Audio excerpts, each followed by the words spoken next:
আজ ইন্ডিয়ার বেশিরভাগ মানুষ এটাই চিন্তা করে যে অল্প বয়সে দ্রুত আমাদের 9 to 5 জবের মধ্যে ঢুকে পড়া উচিত। আর তাদের মনে হয় এটাই হলো একমাত্র রাস্তা, যে রাস্তাটা ফলো করে আমরা আগামী 30 থেকে 35 বছর পরে, অর্থাৎ আমাদের রিটায়ারমেন্টের সময়ে আমরা ধনী হয়ে যাব, আর এরপরে আমরা আমাদের বাকি জীবনটি এনজয় করে কাটাতে পারবো। কিন্তু আমি আপনাকে বলছি এই চিন্তাটা হলো একদম ভুল। আপনি একবার আপনার চারপাশে দেখুন, এমন কত মানুষ দেখতে পাবেন যারা তাদের সারাটা জীবন এই 9 to 5 জবের মধ্যে কাটিয়েছে, আর তাদের মধ্যে এমন কতগুলো মানুষ আছে যারা আজ 60 বছর বয়সে গিয়ে এনজয় করছে। আপনি এরকম হয়তো একটা মানুষও খুঁজে পাবেন না। এর কারণ হলো এই বয়সে পৌঁছানোর পরে আপনার কাছে একদমই এনার্জি থাকবে না, কারণ ওই সময় আপনার কাছে না আপনার বেশি দিন জীবন বেঁচে থাকবে, আর না আপনার শরীরের মধ্যে কোনো এনার্জি থাকবে। আর এই বয়সে আসার পরে আপনার সমস্ত ইচ্ছেগুলোও শেষ হয়ে যাবে। কিন্তু এই কথাটা সত্যি নয় যে আপনার লাইফটা এনজয় করার জন্য এবং ধনী হবার জন্য আপনাকে 60 বছর বয়স পর্যন্ত অপেক্ষা করতে হবে।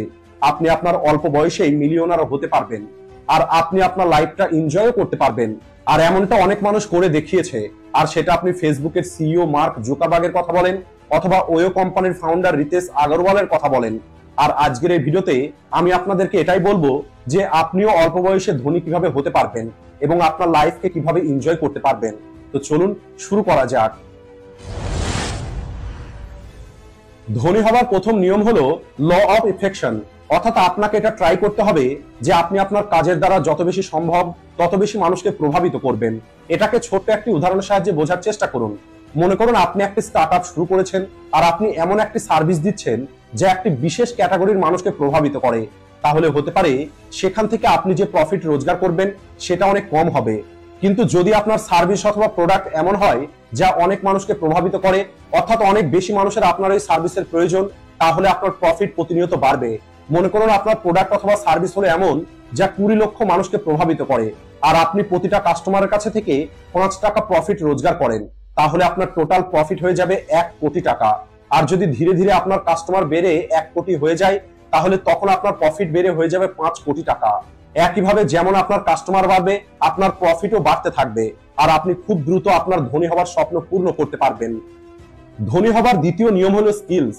যেমনটা আমরা আজ দেখতে পাচ্ছি, আজ চারিদিকে অনেক মানুষ বেরোজগার হয়ে বসে আছে। যে সমস্ত মানুষের কাছে আজ অনেক বেশি ডিগ্রি আছে তারাও বেরোজগার হয়ে আছে। আজ কোনো কোম্পানি কেবলমাত্র ডিগ্রির উপরে নির্ভর করে কাজ দিতে চায় না। অন্যদিকে যে মানুষগুলোর কাছে স্কিলস আছে, ট্যালেন্ট আছে, তাদের জন্য কাজের কোনো অভাব নেই।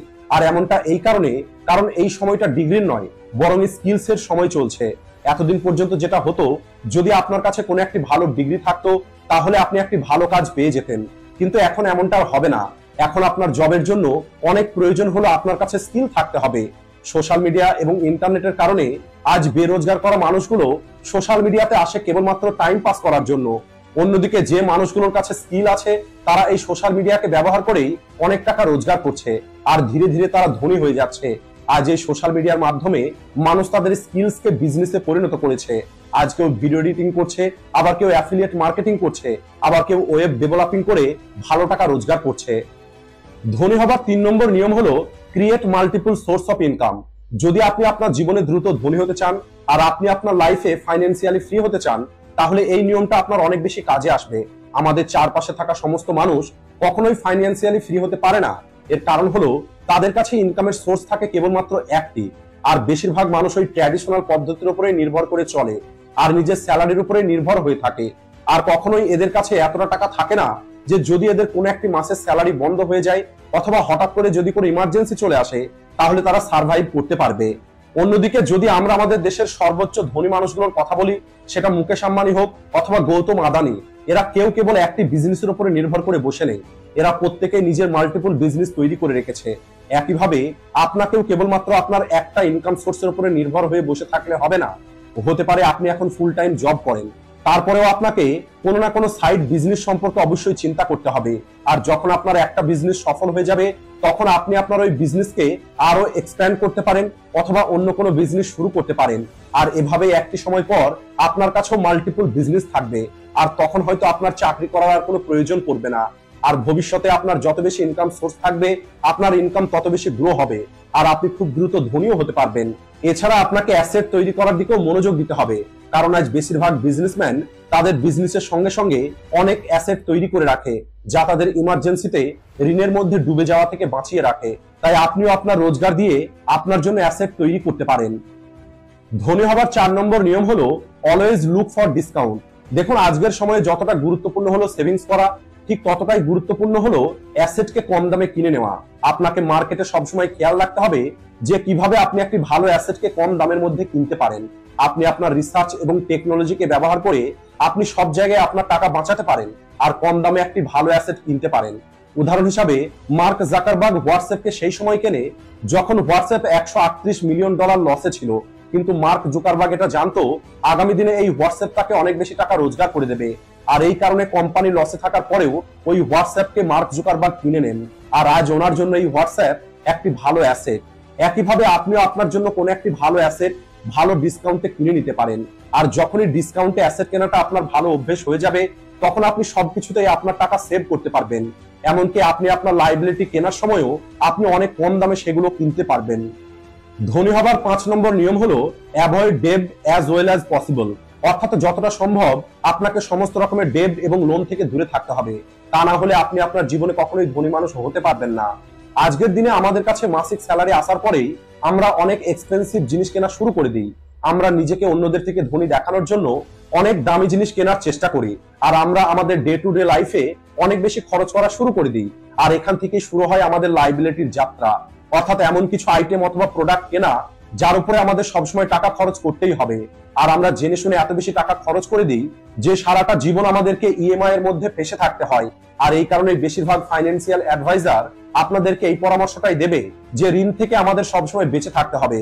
এর কারণ হলো যদি একবার এই ঋণ আপনার লাইফে এন্ট্রি নিয়ে নেয় তাহলে এখান থেকে বেরিয়ে আসাটা অনেক কঠিন হয়ে যাবে আর আপনি আপনার পরিশ্রমের রোজগারটা এই ফাইন্যান্স কোম্পানিগুলোকে ইন্টারেস্ট হিসাবে দিতে থাকবেন। তাই আপনি আপনার জন্য লাক্সারি আইটেম কেনার পরিবর্তে আপনার অ্যাসেট ক্রিয়েটের দিকে ফোকাস করুন। ধনী হবার 6 নম্বর ও শেষ নিয়ম হলো সেভিংস এবং ইনভেস্টমেন্ট। আজ বর্তমান সময়ে বেশিরভাগ মানুষের এটাই হলো সমস্যা যে তারা টাকা তো রোজগার করছে কিন্তু তারা সেভিংস করতে পারছে না। আজ প্রতিটা মিডল ক্লাস মানুষের এটাই হলো গল্প যে আমরা টাকা তো রোজগার করছি কিন্তু টাকা কোথায় চলে যাচ্ছে সেটা বুঝতেই পারছি না। প্রতি মাসে আমরা এটা চিন্তা তো করি যে এইবার আমি এতটা টাকা সেভ করে নেব, কিন্তু প্রতি মাসে কোনো না কোনো খরচ সামনে চলে আসে। আর এই কারণে সেভিংস করার সব থেকে ভালো উপায় হলো পে ইওর সেলফ ফার্স্ট। অর্থাৎ যখনই আপনার অ্যাকাউন্টে আপনার স্যালারিটা ক্রেডিট হবে তখন সবার আগে ওই স্যালারির কিছু অংশ প্রথমেই বার করে নিয়ে সেটাকে কোনো ভালো জায়গায় ইনভেস্ট করে দিতে হবে। আর এর জন্য সব থেকে ভালো উপায় হলো অটোমেটিক ইনভেস্টমেন্ট, অর্থাৎ এসআইপির মতো অটোমেটিক পদ্ধতি ব্যবহার করুন। এর ফলে প্রতি মাসে আপনার সেভিংস এবং ইনভেস্টমেন্টের জন্য আপনাকে টেনশন নিতে হবে না। যখনই আপনার স্যালারিটা ক্রেডিট হবে তখনই স্যালারি থেকে একটা ফিক্সড অ্যামাউন্ট অটোমেটিক ইনভেস্ট হয়ে যাবে, কারণ ম্যানুয়ালি এই কাজগুলো করা সত্যি অনেক কঠিন। আর এটাই হলো কারণ যে বেশিরভাগ মানুষ না সেভিংস করতে পারে না ভবিষ্যতের জন্য কোনো ভালো ইনভেস্টমেন্ট করতে পারে। আর এই জন্য বেশিরভাগ মানুষের ধনী হওয়ার স্বপ্নটা কেবল স্বপ্ন হয়ে থেকে যায়। তাই আজ থেকে আপনি এটা ডিসাইড করুন যে আপনি প্রতি মাসে কত টাকা নিজের জন্য সেভ করতে চান আর আপনি আপনার এই সেভিংস কোন জায়গাতে ইনভেস্ট করতে চান। তাহলে আপনি ভবিষ্যতে একটি ধনী এবং সফল মানুষ হতে পারবেন। তো বন্ধুরা, আজকের ভিডিওটি এই পর্যন্তই। ভিডিও ভালো লাগলে ভিডিওটিকে লাইক ও শেয়ার করতে ভুলবেন না। ভিডিওটি শেষ পর্যন্ত দেখার জন্য ধন্যবাদ।